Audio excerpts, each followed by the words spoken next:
Dua obat terkuat. Bab 265. Ekspresi wajah Hu Yidao sangat rumit. Dia tahu betul kekuatan apa yang diperlukan untuk melakukan ini, setidaknya dia tidak bisa melakukannya. Dia memberitahu Lin Yi terakhir kali bahwa dia ingin melawan Lin Yi jika dia punya kesempatan, tetapi Lin Yi bahkan tidak tertarik. Sekarang dia tahu alasannya. Jika serigalanya yang dominan, maka Lin Yi adalah harimau, raja hutan. Tidak ada perbandingan antara keduanya. Apakah dia akan berurusan dengan kita? Hu Yidao menatap Fu Yu. Fu Yu hanya menggelengkan kepalanya. Dia tidak tertarik. Dia tersenyum dan berkata, selama kita tidak mencari kematian dan memprovokasi dia, dia tidak tertarik untuk menjaga kita. Bagaimanapun, kita semua sekarat, dan ibu kota provinsi cepat atau lambat akan menjadi miliknya. Mendengar ini, Hu Yidao merasa sedikit lega. Jika Lin Yi ingin berurusan dengan mereka, itu akan sangat merepotkan. Apakah kamu senang sekarang karena kita tidak membuatnya marah? Fu Yu melirik ke arah Hu Yidao, tahu betul apa yang dipikirkan kakak laki-lakinya. Hu Yidao tidak berbicara, tetapi ekspresi wajahnya menunjukkan bahwa dia mengakuinya. Kami akhirnya memahami dendam kami terhadap keluarga Qiu. Lin dan kelompoknya melukai Qiu Qianfeng dengan parah. Ini bukan bantuan kecil. Fu Yu menghela nafas, tapi kami juga membayarnya kembali, jadi kami tidak berhutang apapun pada satu sama lain. Dia tahu apa yang ingin dilakukan Lin Yi, dan ambisinya berada di luar pemahamannya, apalagi spekulasinya. Tapi dengan menyeret keluarga Qiu ke dalam air, dia membuka lubang di Haicheng. Bagi Lin Yi, kota-kota di sepanjang pantai sangatlah penting. Lin Yi menginginkan semua lingkaran bawah tanah.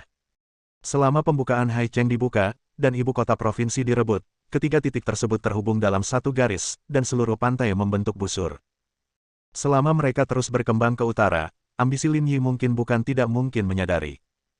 Bahkan orang-orang seperti Fu Yu mau tidak mau akan sedikit terkejut ketika memikirkan adegan itu. Ambisi Lin Yi lebih dari besar. Bahkan lebih menakjubkan. Jika orang lain mendengar ini, mereka akan mengira itu hanya fantasi, atau mereka akan mengira Lin Yi adalah orang gila yang merajalela, tetapi Fu Yu tahu bahwa ada orang seperti itu, dan kemungkinan besar Lin Yi adalah tipe seperti ini. Keluarga Qiu akan datang. Fu Yu menjadi tenang.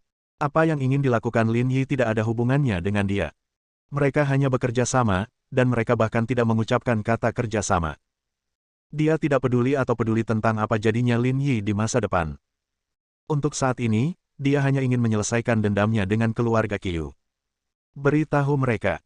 Sudut mulutnya menunjukkan sedikit rasa dingin, bahkan kekejaman. Dalam pertempuran ini, tidak masalah apakah kita menang atau kalah. Selama kita membunuh anggota terakhir keluarga Qiu, kita akan membalaskan dendam saudara kita. Hu Yidao mengangguk, berbalik dan segera pergi tanpa berkata apa-apa. Dia tahu apa yang dimaksud Fu Yu.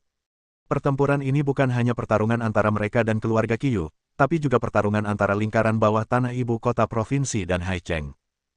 Orang lain mungkin tidak ingin berpartisipasi, tapi mengapa Fu Yu memberi mereka kesempatan untuk menolak?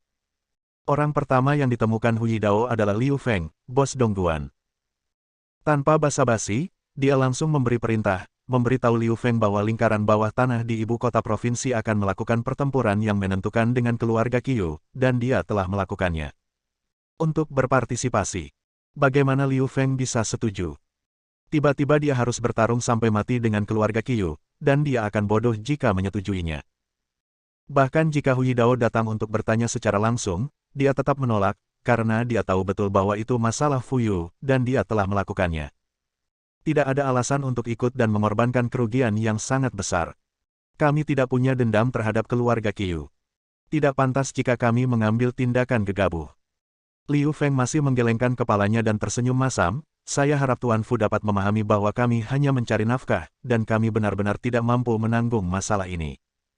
Hu Yidao tanpa ekspresi, menatap Liu Feng tanpa mengucapkan sepatah kata pun. Tiba-tiba dia bergerak, dan saat berikutnya, berdebar. Liu Feng terjatuh dengan keras ke tanah, dan darah muncrat dari garis tipis di lehernya. Orang-orang di sekitarnya menjadi pucat karena ketakutan, dan mereka tidak berani mengucapkan sepatah kata pun. Apakah kamu menolak? Hu Yidao menoleh dan melihat sekeliling. Tidak ada yang berani mengatakan tidak lagi. Dia menunjuk dengan santai, mulai sekarang, Anda memiliki keputusan akhir di sini. Setelah mengatakan itu, Hu Yidao langsung pergi. Melihat tubuh Liu Feng di tanah, matanya masih terbuka. Pada saat kematiannya, dia tidak pernah berpikir bahwa Hu Yidao akan membunuhnya begitu saja. Berita itu menyebar dengan cepat, dan semua bos bawah tanah di ibu kota provinsi berada dalam bahaya. Hu Yidao datang untuk bertanya secara langsung. Siapa yang berani menolak? 2 orang menolak. Hu Yidao bahkan tidak mengatakan omong kosong dan langsung membunuh mereka. Ganas, kejam, dan mendominasi. Mereka juga dapat melihat bahwa Tuan Fu benar-benar kejam kali ini dan akan bertarung sampai mati dengan keluarga Qiu. Siapapun yang berani menahan diri tentu saja tidak akan diizinkan untuk tinggal. Kekayaan yang terbengkalai selama bertahun-tahun telah menghilangkan taringnya selama bertahun-tahun, namun begitu terungkap, tetap saja menakutkan. Nan Sanshi tiba-tiba merasa iri pada Yang Rong. Meskipun dia telah menarik diri dari lingkaran bawah tanah, dia masih lebih sejahtera dari sebelumnya, dan dengan dukungan orang kuat seperti Lin Yi, tidak perlu khawatir tentang hidupnya.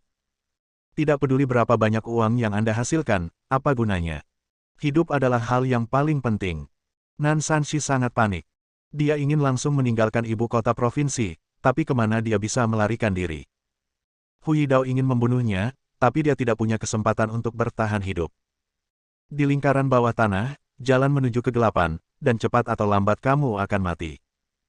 Saat ini, Nan Sanshi sedang berjalan mondar-mandir, tidak duduk sama sekali, dia menunggu Hu Yidao datang, dan dia juga takut kedatangan Hu Yidao. Ada pengawalnya di mana-mana, tapi meski ada lebih banyak orang, apa gunanya? Menghadapi master seperti Hu Yidao, ada banyak orang, tetapi hanya akan ada lebih banyak mayat ketika saatnya tiba. Apakah kamu menungguku? Tiba-tiba, sebuah suara terdengar, dan Nan Sanshi merasakan seluruh pori-pori di tubuhnya terbuka. Dia mendongak dan melihat pintu dibuka, dan Hu Yidao langsung masuk. Wajahnya langsung pucat. Tuan Hu. Nan Sanshi segera berteriak dengan hormat. Hu Yidao masuk dan melihat sekeliling, membuat semua pengawal gemetar ketakutan. Semuanya keluar. Dia berkata dengan tenang. Para pengawal segera menatap Nan Sanshi dengan ekspresi serius. Keluar. Nan Sanshi ragu-ragu, mengangguk, dan meminta semua pengawal keluar. Mereka tinggal di sini dan tidak melakukan apapun. Tuan Hu, tolong. Nan Sanshi meminta Hu Yidao untuk duduk, menuangkan air untuknya, dan berkata dengan hormat, Tuan Hu, jika ada yang ingin Anda katakan, katakan saja padanya. Hu Yidao melirik cangkir teh, lalu berbalik menatap Nan Sanshi. Kamu pasti sudah berurusan dengan Lin Yi. Ada beberapa pertukaran. Nan Sanshi tidak berani mengatakan bahwa dia dihukum oleh Lin Yi, jadi dia hanya bisa tersenyum dan menjawab dengan santai. Menurutmu dia orang seperti apa? Hu Yidao terus bertanya. Nan Sanshi bahkan lebih terkejut lagi, dia tahu apa yang dilakukan Hu Yidao, tapi mengapa dia terus bertanya tentang Lin Yi? Dia ragu-ragu sejenak, menggerakkan mulutnya sebentar, lalu berkata, seseorang yang tidak bisa diganggu. Bab 266. Nan Sanshi mengatakannya dengan sangat serius. Tidak ada ekspresi bercanda di wajahnya, dia mengungkapkan perasaannya yang sebenarnya. Bahkan jika dia tidak mau mengakuinya lagi, Lin Yi tetaplah orang yang paling tidak ingin dia ganggu dalam hidupnya. Hu Yidao tidak berbicara, dia hanya menatap Nan Sanshi. Dari mata Nan Sanshi, dia tidak melihat kebohongan. Setelah beberapa saat, dia mengangguk. Kamu benar. Hu Yidao berdiri dan berkata, kamu benar sekali. Dia berbalik dan hendak pergi. Nan Sanshi tertegun sejenak. Ketika Hu Yidao datang hari ini, bukankah dia memilih untuk mengikuti Fu Yu dan bertarung sampai mati dengan keluarga Qiu? Tuan Hu. Nan Sanshi sedikit gelisah dan bertanya dengan cepat, kamu belum mengatakan mengapa kamu datang kepadaku hari ini. Dia takut Hu Yidao akan mengangkat tangannya dan membunuhnya langsung dengan satu pisau. Hu Yidao menoleh dan menatap Nan Sanshi dalam-dalam, tidak apa-apa, datang saja untuk minum teh. Mulai sekarang, lingkaran bawah tanah di ibu kota provinsi harus lebih bersih. Setelah mengatakan itu, dia pergi. Nan Sanshi butuh waktu lama untuk menyadari bahwa Hu Yidao benar-benar telah pergi. Punggungnya sudah basah oleh keringat. Dia yakin Hu Yidao datang ke sini hanya untuk membicarakan hal ini. Begitu dia menolak, dia pasti akan segera mengambil nyawanya.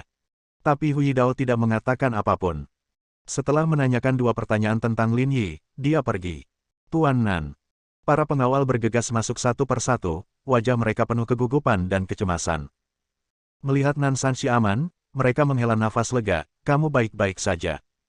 Nan Sanshi menggelengkan kepalanya. Dia baik-baik saja, Hu Yidao melepaskannya, Kalau tidak, dia hanya akan menjadi mayat sekarang. Dia masih tidak mengerti apa maksud kata-kata terakhir Hui Dao. Ke depan, lingkaran bawah tanah di ibu kota provinsi perlu lebih bersih. Nan Sanshi dalam keadaan linglung, tubuhnya tiba-tiba bergetar, dia menarik napas panjang dan dalam, dan memuntahkannya lagi. Saya mengerti, terima kasih Tuan Hu, terima kasih Tuan Hu. Dia berteriak dengan hormat. Ibu kota provinsi sedang dalam kekacauan, dan sepertinya akan segera terjadi badai dahsyat. Namun di langit dan laut, semuanya seperti mandi di semilir angin musim semi. Tuan Ye, saatnya merayakan kemenangan. Selama ada prestasi, mereka harus dihargai dan dipuji. Ye Qiansui tidak ingin karyawan Ye mengalami kekecewaan dan kekecewaan. Produk baru Ye telah membuat terobosan besar di pasar modal provinsi. Hanya dalam 1 minggu, penjualan telah mencapai posisi terdepan di industri, dan pengiriman tidak dapat lagi memenuhi pesanan. Hampir dapat dikatakan tanpa kesopanan bahwa produk baru Ye pasti akan berkembang lebih jauh di masa depan. Pesta perayaan diadakan di hotel terbesar di Tianhai. Ketika Lin Yi membawa Ye Qiansui ke hotel, seluruh aula sudah mendidih. Bonus yang ditempatkan seperti bukit di tengahnya berwarna merah dan mempesona. Lin Yi mengatakan tidak ada yang lebih langsung daripada memberikan bonus secara langsung. Lebih baik memberi uang daripada meminta bantuan. Ini adalah perhatian sejati dan cinta sejati. Tuan Ye ada di sini. Saudara Lin ada di sini. Saudara Lin. Tuan Ye ada di sini, mereka ada di sini. Sekelompok orang berteriak. Xiao Zhao sangat bersemangat, dan wajahnya sudah memerah. Hadiahnya bukan uang, melainkan rumah yang terletak di pusat kota. Meski tidak terlalu besar, total harganya mendekati 3 juta. Ketika dia pergi melihat rumahnya, dia masih ragu-ragu. Ketika dia mendengar harganya, dia menjadi pucat karena ketakutan. Tapi dia tidak menyangka bahwa setelah memberitahu Lin Yi langsung membayar uangnya. 3 juta. Dia sekarang berharap bisa menjual hidupnya kepada Lin Yi dan Ye. Ye Qiansui melambaikan tangannya untuk memberi isyarat kepada semua orang agar tenang. Apa? Tidak sabar. Dia tersenyum. Kalau begitu, mari kita mulai. Lin Yi tidak suka omong kosong dan berkata langsung, ayo kita berikan uangnya. Setelah pembayaran selesai, kita bisa makan, minum, dan bernyanyi. Seluruh aula kembali mendapat tepuk tangan meriah. Mereka hanya menyukai keterus-terangan Lin Yi, dia sangat mendominasi. Su Changhong, 120.000. Gao Baifei, 60.000. Liu Shaokun, 270.000. Penonton bersorak dan berteriak. Tidak ada yang lebih berdampak daripada uang tunai, dan ini tidak sebanding dengan pesan tunai. Lin Yi ingin memberitahu karyawan Ye bahwa selama mereka bekerja keras dan membuat kemajuan bersama Ye tidak akan pernah memperlakukan mereka dengan buruk. Melihat kelompok karyawan ini, masing-masing tertawa terbahak-bahak, Ye Qiansui juga dipenuhi dengan emosi. Aku akhirnya tahu kenapa kakek ingin menyerahkan keluarga Ye kepadamu. Dia memandang Lin Yi dan berkata, kamu dapat membantu keluarga Ye berkembang lebih baik dariku. Lin Yi tersenyum, apa, kamu ingin melepaskan karirmu? Saya tidak akan mengambil alih. Saya tidak suka harus berurusan dengan banyak hal.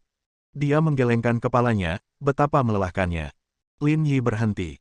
Namun, saya ingin membantu Anda membagikan sebagian. Apakah itu? Ye Qiansui menyipitkan matanya dan tersenyum bahagia, bagaimana cara berbagi beban. Saya ingin mendirikan departemen pengembangan pasar untuk membantu Yes memperluas pasar. Di masa depan, Yes tidak hanya akan berada di China, Anda tahu maksud saya. Ketika Lin Yi membuka mulutnya, dia berkata bahwa dia ingin keluarga Ye memulai jalan internasionalisasi di masa depan, yang bahkan membuat Ye Qiansui terkejut. Lin Yi baru saja tiba di ibu kota provinsi, dan dia sudah melihatnya sejauh ini. Mereka masih agak jauh untuk memasuki pasar nasional. Perkembangan pasar, benar.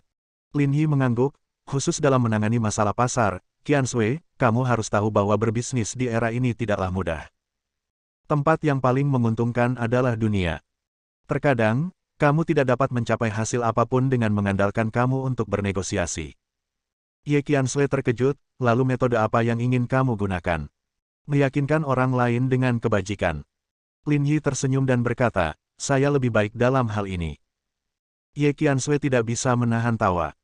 Jika kamu ingin membantuku, aku tidak keberatan. Melihat Ye Qiansui mengangguk, Lin Yi bertepuk tangan dan berteriak, semuanya, harap diam. Aula segera menjadi sunyi, dan semua mata tertuju pada Lin Yi. Saya baru saja mendiskusikannya dengan Tuan Ye.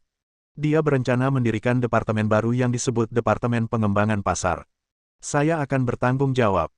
Dia berkata dengan lantang, tujuan saya adalah memungkinkan setiap orang yang bekerja keras di Yes memiliki rumah, mobil, dan uang jaminan. Apakah Anda mendukungnya? Mendukung. Dukung saudara Yi. Hidup kakak Yi. Kakak Yi, aku mencintaimu. Suara mendidih di aula memekakkan telinga, dan banyak orang bertepuk tangan, telapak tangan mereka memerah. Lin Yi melambaikan tangannya, bonus telah dibagikan, ayo makan, minum, dan bernyanyi. Begitu dia selesai berbicara, terjadi ledakan kegembiraan lagi. Suasananya begitu hangat sehingga Ye Qiansui sedikit terkejut. Dia belum pernah melihat pemandangan seperti itu selama bertahun-tahun dia mengendalikan keluarga Ye, dan sulit baginya untuk membayangkannya. Begitu Lin Yi kembali, dia mengubah banyak hal, tidak hanya Ye, karyawannya, tapi juga dirinya sendiri. Di tengah sorak-sorai orang banyak, Ye Qiansui hanya tersenyum ringan dan menatap Lin Yi dengan mata lembut. Ada begitu banyak pesona yang sulit untuk ditolak. Bersambung.